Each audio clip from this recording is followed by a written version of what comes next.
అమ్మ నాకు ఆకలిని నేర్పించిందమ్మ. ఎలా సార్? అంటే మా నాన్నగారు చనిపోయిన తర్వాత మా నాన్నగారి అస్థికలను కృష్ణా నదిలో వేసి మళ్ళీ ఐడిపిఎల్ కాలనీ బాలానగర్ దగ్గరికి పోవాలి.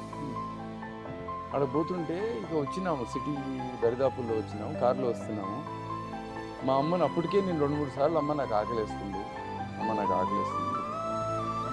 14 ఏళ్ళ పిల్లోని, అంతే తెలుసు, నాకు ఆకలి తెలుసు.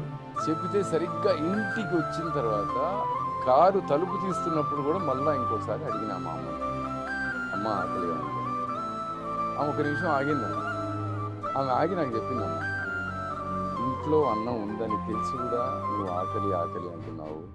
ఎంతోమంది ఇళ్లలో అన్నం ఉండదు, వాళ్ళ ఆకలి అంటే తల్లి ఏం చేయాలి, ఆ బిడ్డ ఏం చేయాలి. ఆ రోజు నుంచి అర్థమైందమ్మా, ఆకలి ఎంత అద్భుతమైన విషయం. ఆకలిని ఆకలితో నింపు, అన్నంతో నింపద్దు,